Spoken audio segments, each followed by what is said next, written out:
Most people think staying single is something you tolerate, something you explain away, something you rush through until real life begins. But what if that idea is backwards? What if staying single isn't a gap in your life, but one of the few phases where you actually have leverage? We live in a culture that treats relationships as proof of progress, as if being chosen by someone else automatically means you're moving forward. And when that becomes the standard, being single starts to feel like standing still, even when you're growing in ways no one can see yet. This episode isn't about rejecting love, and it's not about pretending independence means isolation. It's about understanding something rarely talked about: how staying single, when done consciously, can become one of the most powerful periods of personal development you'll ever experience. Because when you remove the emotional negotiations, the compromises, and the constant pull towards someone else's needs, something changes. Your attention comes back to you. Your energy becomes clearer. Your decisions become more intentional. And before we explore what that power looks like in practice, we need to start at the beginning, not with relationships, but with identity. Because the real question isn't why being single feels uncomfortable. It's who you become when you're no longer defining yourself through someone else. When you stay single, the first thing that changes isn't your schedule, it's your identity. In relationships, especially the ones we enter before knowing ourselves well, we quietly shape who we are around being needed, wanted, or chosen. We adapt, we soften edges, we emphasize certain traits and hide others. Not because we're dishonest, but because connection subtly rewards adjustment. Over time, your sense of self becomes collaborative, relational, dependent on feedback. Staying single interrupts that pattern. Without realizing it, you stop asking, "How am I coming across?" and start asking something far more important: what actually feels true to me? This is where the real power begins. When there's no one to impress, negotiate with, or emotionally manage, your choices get quieter and clearer. You notice which opinions are yours and which ones were adopted to keep harmony.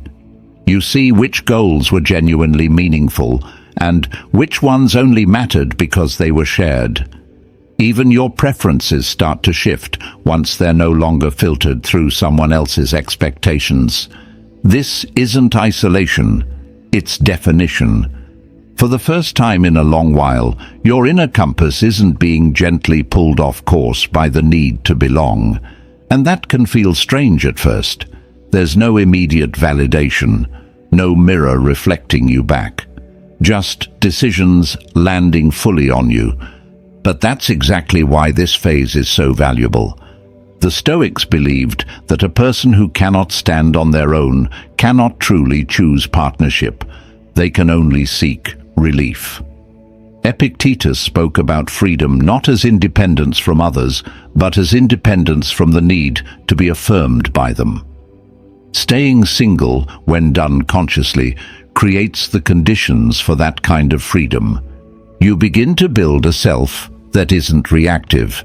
Your values stop being theoretical and start becoming lived. You notice where you've been compromising out of fear rather than intention. You feel the difference between wanting connection and needing it to stabilize you.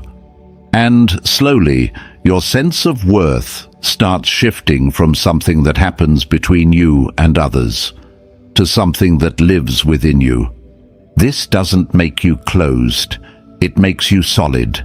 Because when your identity is no longer negotiated, you don't enter future relationships trying to be completed or validated.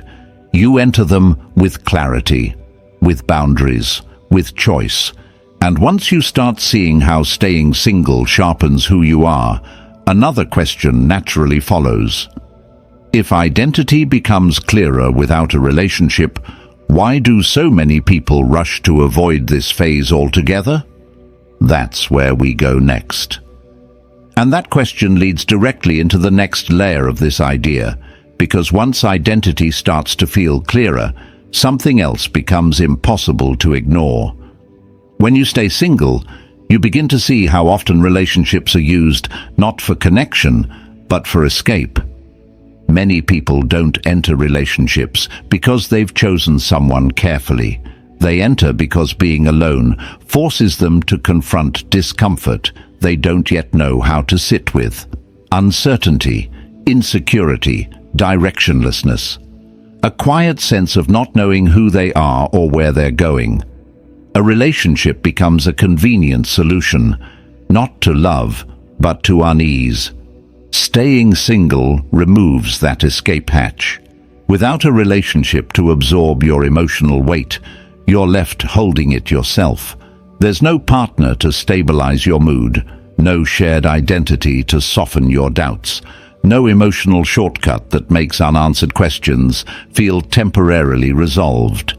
And that can feel confronting at first, because it exposes how often closeness has been doing work your inner structure wasn't prepared to do alone.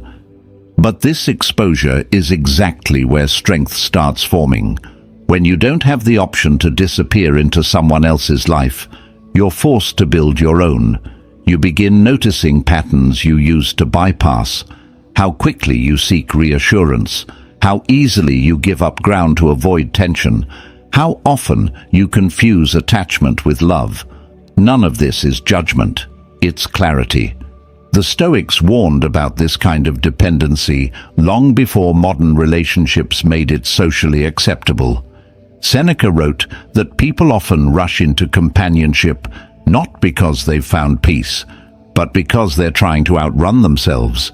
His insight wasn't anti-relationship, it was anti-avoidance. Anything that prevents you from knowing yourself keeps you weak, no matter how comforting it feels. Staying single removes the option to hide. You start learning how to regulate your own emotions instead of outsourcing that task. You discover which anxieties pass on their own when you don't immediately soothe them through closeness. You realize that boredom, restlessness and longing are not emergencies, they're signals. And when you listen instead of reacting, they lose their grip. This is where a subtle shift happens. You stop looking for someone to save you from your inner life, and you start organizing it instead.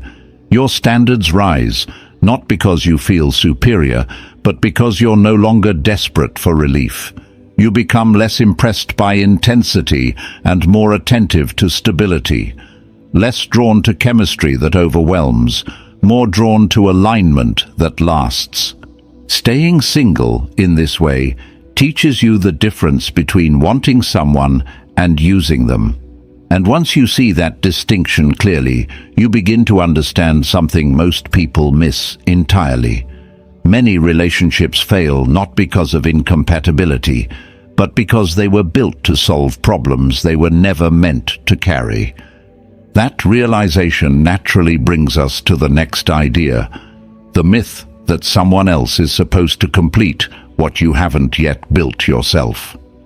Then this is where the illusion really needs to be confronted, because once you've seen how staying single sharpens identity, and once you've noticed how relationships are often used as an escape, the next belief starts to crumble on its own, the idea that someone else is meant to complete you. This belief sounds romantic on the surface, but in practice, it quietly weakens people. When you stay single long enough to observe your own patterns clearly, you realize how dangerous the other half idea actually is. It suggests that wholeness lives outside of you, that stability arrives through another person, that clarity, confidence and direction are things you're given, not things you build. And when you believe that, even unconsciously, you don't choose relationships from strength. You choose them from lack. Staying single removes that distortion. Without a partner filling emotional gaps, you're forced to see which gaps are real and which ones were artificially created by comparison, pressure, or fear of being left behind. You notice that many of the things you thought you were missing were never meant to come from another person in the first place. A relationship can support your life, it can enrich it, but it cannot stabilize an unstable inner foundation. The Stoics were clear on this point. Marcus Aurelius reminded himself that no external thing, no person, no praise, no attachment can give you coherence if you haven't cultivated it internally. Depending on someone else to complete you doesn't create intimacy, it creates leverage, and leverage always distorts connection. This is one of the hidden powers of staying single. It forces you to become whole before you invite someone in. Your values stop being negotiable. Your boundaries stop being theoretical. You learn the difference between companionship and dependency, not through theory, but through lived experience. You stop asking, "Will they choose me?" and start asking, "Do they align with the life I'm building?"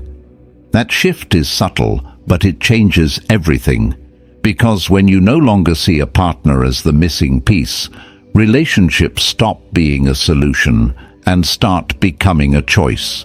A deliberate addition, not a rescue mission. You're no longer looking for someone to carry parts of you that you haven't learned to carry yourself. And once you reach that point, something interesting happens. Being single no longer feels like waiting. It feels like preparation, which naturally leads to the next question. If staying single helps you become whole, what does that wholeness actually look like in daily life? And how does it change the way you move through the world? And once you let go of the idea that someone else is supposed to complete you, a quieter but far more demanding task begins. Staying single forces you to live with yourself without shortcuts. In relationships, many things get softened. Your uncertainty is shared. Your emotional weight is distributed. Decisions are negotiated. Even confusion feels lighter when it's mirrored by someone else. But when you're single, truly single, not distracted or half-attached, there's no one to carry parts of your inner life for you. And this is where most people rush to escape. Because wholeness is not a feeling. It's a structure. It shows up in how you make decisions when no one is watching, in how you handle discomfort without immediately reaching for reassurance, in how you respond to boredom, restlessness, or loneliness without turning them into emergencies. Staying single removes the emotional buffering that relationships often provide and reveals how stable your inner world actually is. This isn't comfortable work. You begin to notice how often you relied on closeness to regulate your emotions, how quickly you looked outward for grounding, how much of your calm depended on someone else's presence rather than your own capacity. And when those supports are gone, the imbalance becomes visible, not as a flaw, but as a gap waiting to be strengthened. The Stoics spoke about this as inner sufficiency, not isolation, not emotional detachment, but the ability to remain coherent regardless of circumstances. Marcus Aurelius wrote about carrying your center with you, independent of people or outcomes. Staying single, when approached consciously, creates the conditions for exactly that kind of coherence. You start learning how to sit with discomfort instead of solving it through attachment. You practice making choices without needing immediate validation. You feel the difference between a desire that passes and a value that stays. Over time, these small moments accumulate into something solid. This is what becoming whole actually looks like. Not perfection, not constant confidence, but reliability. You become someone who can trust their own reactions, someone who doesn't collapse under uncertainty, someone who can be alone without feeling diminished. And from that place, your standards change naturally. You're no longer impressed by intensity or urgency. You're drawn to consistency, clarity, and emotional maturity because you've had to cultivate those qualities yourself. Staying single doesn't make you closed off. It makes you calibrated. You stop entering connections hoping they'll stabilize you. You stop confusing chemistry with compatibility. You stop tolerating situations that drain you simply to avoid being alone. And perhaps most importantly, you stop mistaking attention for intimacy. Wholeness rewires your expectations. You no longer look for someone to carry your unresolved parts. You carry them yourself. And that doesn't make relationships unnecessary. It makes them honest. It ensures that when you choose someone, it's not because you're incomplete, but because your life has room for something meaningful. And once you experience that kind of internal stability, another realization begins to take shape.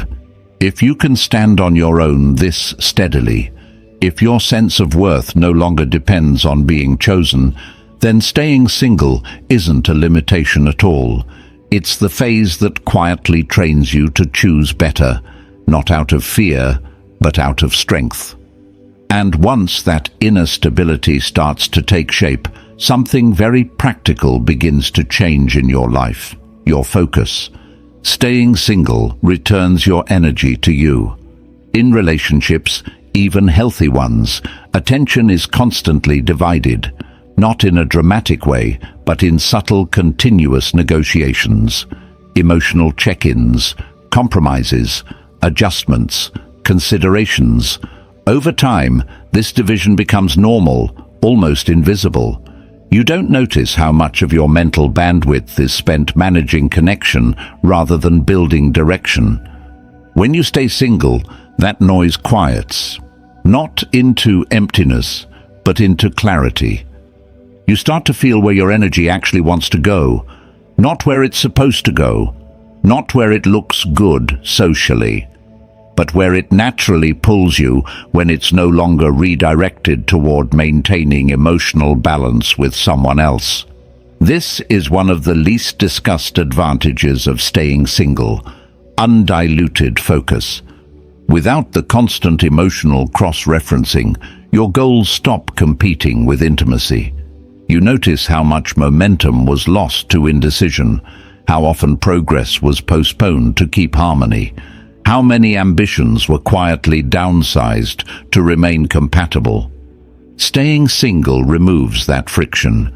Suddenly, your days feel more intentional, not necessarily easier, but clearer. You begin structuring your time around growth instead of accommodation. Your routines stabilize because they belong to you alone.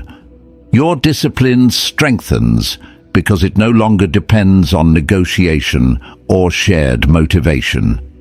The Stoics viewed focus as a moral skill. Seneca wrote extensively about how scattered attention weakens character, not because life is demanding, but because we allow too many claims on our time. Staying single reduces those claims. It simplifies the landscape so you can see what truly matters. And this clarity isn't just professional or productive. It's psychological. You start recognizing which pursuits energize you and which ones drain you. You become less tempted by distraction disguised as excitement, less reactive to urgency, more deliberate about where you invest effort. Because now, effort has a direct relationship with outcome. This is where a quiet confidence begins to emerge. Not the loud kind that announces itself, but the steady kind that comes from alignment. You're no longer trying to build a life around a relationship. You're building a life that a relationship would need to fit into. And that reverses everything. Your standards stop being theoretical. They become structural. You don't say no because you're afraid. You say no because your direction matters. You stop chasing possibilities that interrupt your focus, even if they're emotionally tempting. Staying single in this phase feels less like absence and more like precision. You're no longer everywhere at once. You're where you choose to be. And once you experience what it's like to move forward without divided attention, without emotional drift, you begin to understand something most people never articulate clearly. True momentum doesn't come from motivation. It comes from uncompromised direction, which naturally raises the next question. If staying single sharpens focus and direction this powerfully, what happens to the parts of you that usually stay hidden behind connection, the unresolved patterns, the emotional blind spots, the shadow you've been avoiding? That's where we go next. And this is where staying single becomes less comfortable, but far more transformative. Because once your focus sharpens and your direction stabilizes, there's nowhere left to hide the parts of yourself that connection used to quietly cover. Staying single brings you face to face with your shadow. In relationships, many patterns stay blurred. Emotional reactions get explained away. Triggers are shared. Tension is diffused through closeness. Even unhealthy dynamics can feel manageable when they're spread between two people. But when you're single, those same patterns don't disappear. They concentrate. You start noticing how you respond when you're frustrated and no one is there to soothe you. How you handle rejection when it isn't softened by immediate replacement. How you treat yourself when there's no partner offering reassurance, patience, or perspective.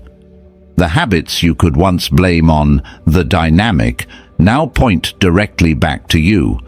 This can feel unsettling, not because something new appears, but because something familiar is no longer hidden. Staying single removes the relational fog that often allows avoidance to pass as normal.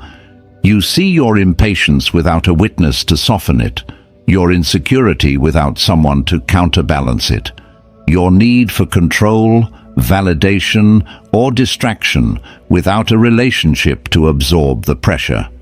And this is exactly why so many people avoid this phase, because the shadow doesn't announce itself dramatically. It shows up quietly, in your thoughts, your impulses, your reactions when plans fall through or expectations aren't met. It reveals how you cope when you don't feel chosen, how you behave when you're bored, how quickly you seek stimulation when stillness asks too much. The Stoics believed this kind of self-confrontation was unavoidable for anyone seeking inner freedom. Seneca warned that people often mistake comfort for peace, when in reality, comfort simply delays the work. True growth, he argued, begins when you stop running from your own mind. Staying single accelerates that process. You don't get to outsource emotional regulation anymore. You don't get to lean on chemistry to smooth over unresolved patterns. You're forced to develop skills instead: patience, restraint, self-awareness, emotional literacy. Not because someone demands it of you, but because life does. This is not about harsh self-judgment. It's about honest observation. You learn which parts of you are reactive and which are intentional, which behaviors are values and which are coping mechanisms, which desires are genuine and which ones exist only to numb discomfort.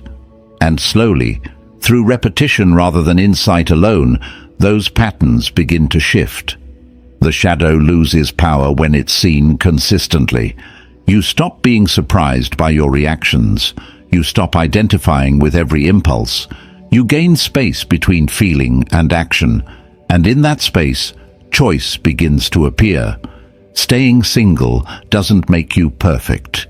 It makes you aware. And awareness is the prerequisite for every meaningful change. Once you've faced yourself this directly, without distraction, without projection, you carry a different kind of presence into the world. You're less reactive, less defensive, less likely to confuse intensity with intimacy. You've already met the parts of yourself that once needed managing through someone else. And that changes how you relate to everyone, which leads to an important realization.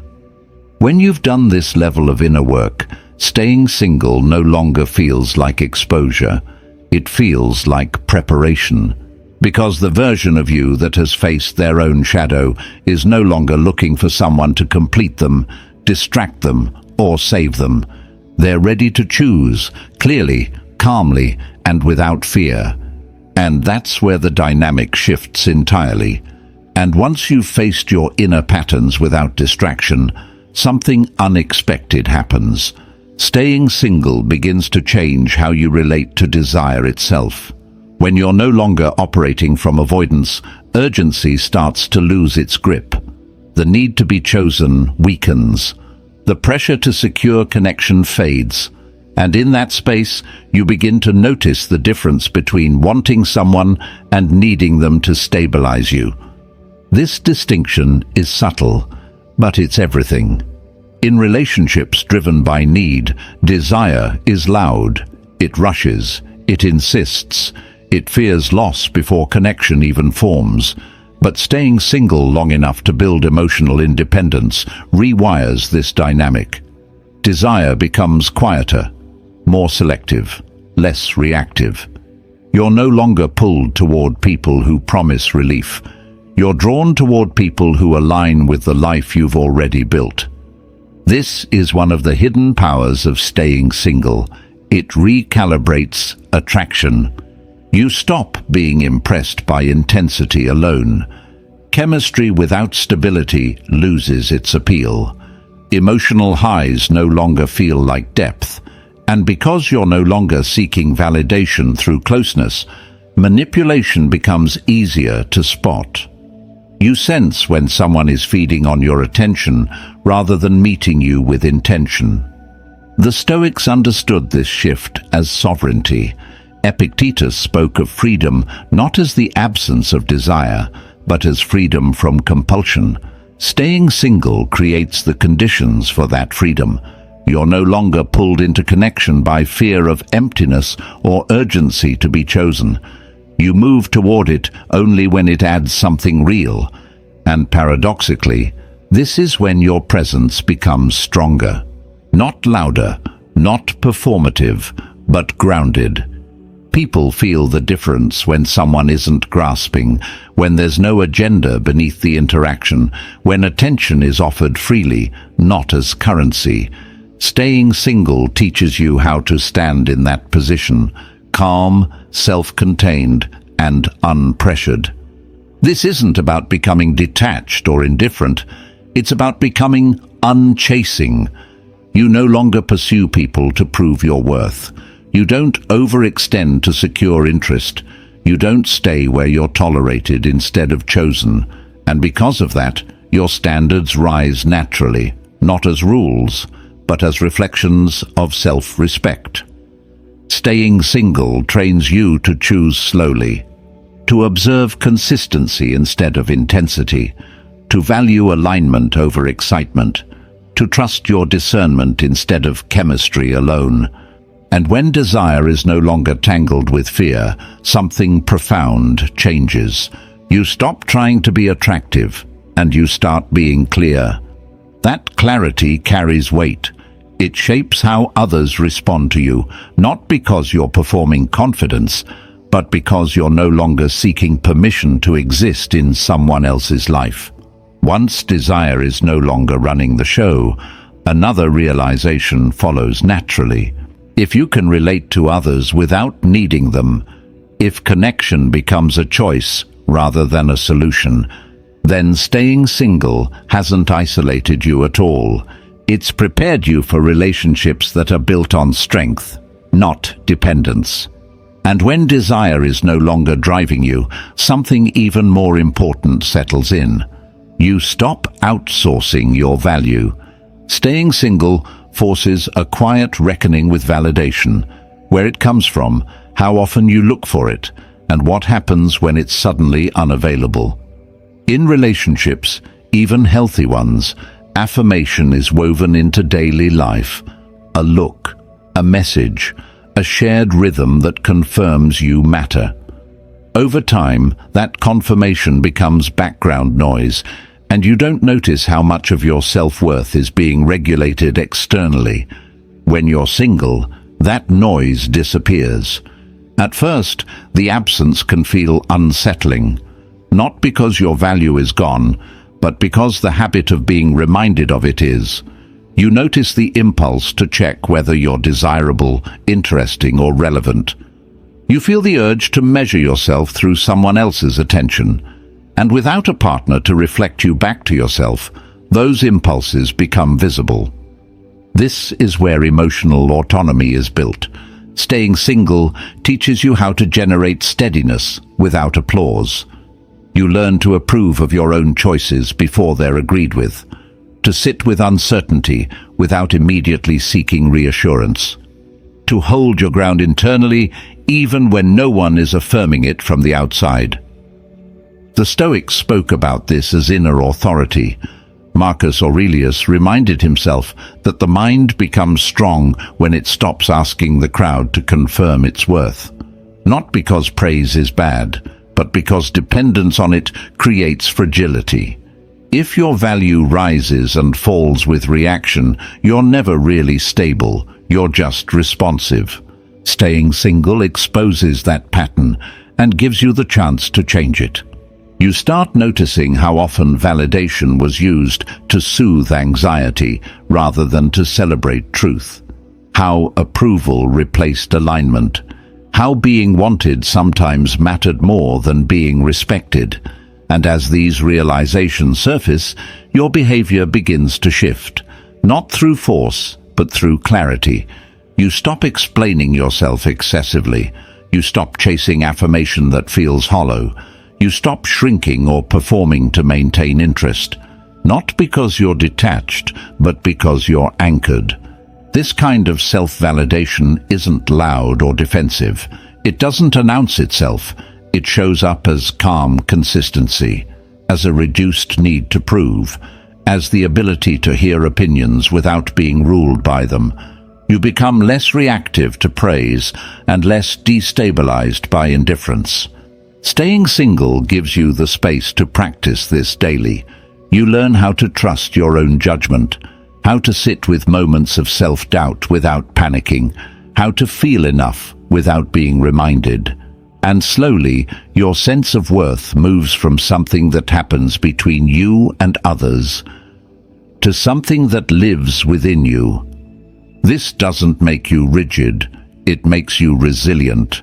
Because when your value is internally sourced, relationships stop being auditions. You're no longer entering connection hoping to be validated. You're entering it to share something that already exists. And once emotional autonomy is in place, another shift becomes unavoidable. If you're no longer seeking validation, and you're no longer driven by need, then the way you choose people and the way you walk away changes completely. That's where the real power begins to show. And once validation is no longer running your decisions, a different kind of clarity starts to emerge. Your standards stop being theoretical. Staying single creates a rare environment where you're not negotiating your boundaries in real time. There's no pressure to explain yourself, no urgency to compromise prematurely, no temptation to soften your limits just to keep someone interested. And in that space, you begin to see what you actually require to feel respected, calm, and aligned. This is where many people get uncomfortable, because standards, when they're real, exclude. In relationships driven by fear of being alone, standards are often flexible. They bend under chemistry. They get postponed for potential. They're rationalized away with hope. Staying single removes that distortion. Without emotional urgency clouding judgment, you're forced to confront a simple truth. Not everyone deserves access to you, and that realization is liberating. You begin noticing patterns you once overlooked. Inconsistency that used to feel exciting now feels draining. Ambiguity that once kept you hooked now reads as avoidance. Behavior you once tolerated to avoid conflict now stands out clearly as misalignment. Staying single sharpens discernment because nothing is competing with it. The Stoics believed this kind of clarity was a form of strength.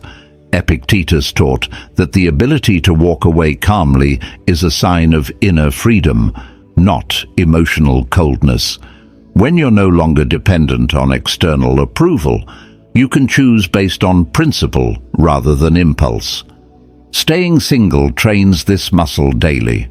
You practice saying no without explanation. You learn to leave situations that erode your peace, even when they offer comfort or familiarity. You stop confusing effort with compatibility, and most importantly, you stop negotiating with red flags simply because you want something to work. This doesn't make you rigid or closed. It makes you selective. Your standards stop being a list and start becoming a feeling, a sense of internal alignment that tells you when something fits and when it doesn't. You're no longer trying to mold yourself into someone else's life. You're evaluating whether someone can enter yours without disrupting what you've built. And this is where real power shows up. The ability to walk away without anger, without proving a point, without needing closure that costs your self-respect. Staying single strengthens that ability because you're not leaving a person, you're choosing yourself. You're not reacting to loss, you're protecting direction. And the calmer you become with walking away, the less power anyone has to manipulate you through attention, withdrawal, or uncertainty. This shift changes every interaction. You listen differently. You respond more slowly. You observe consistency over time instead of intensity in the moment. You stop being impressed by words alone and start paying attention to patterns. And because you're no longer afraid of being alone, you don't stay where you're tolerated instead of valued. Staying single teaches you that peace is a standard, not a bonus. And once that becomes clear, there's only one step left. When identity is solid, desire is calm, validation is internal, and standards are clear, what remains is choice, not rushed, not pressured, not desperate, just deliberate. And that's where everything finally comes together. And this is where all of it comes together. When you've stayed single long enough to build identity instead of borrowing it, to face yourself instead of escaping, to focus your energy, regulate your emotions, set real standards, and validate your own worth, something fundamental changes. You stop needing, and the moment need disappears, your entire relationship with life shifts. Staying single teaches you the difference between urgency and intention, between chasing connection and choosing it, between fear-driven attachment and calm alignment. You're no longer moving toward people to fill a gap. You're moving toward them because they fit the life you've already shaped. This is the final power most people never reach. Not independence for its own sake, not emotional distance, but choice without pressure. When you don't need someone to complete you, save you, distract you, or stabilize you, your decisions become slower and cleaner. You're no longer impressed by attention alone. You're no longer swayed by intensity. You're no longer afraid that walking away means losing something essential. Because nothing essential is external anymore. The Stoics understood this as inner freedom. Marcus Aurelius wrote that when you are no longer attached to outcomes outside your control, you move through the world with a kind of quiet authority. Staying single, when lived consciously, trains exactly that state. You become someone who can enter relationships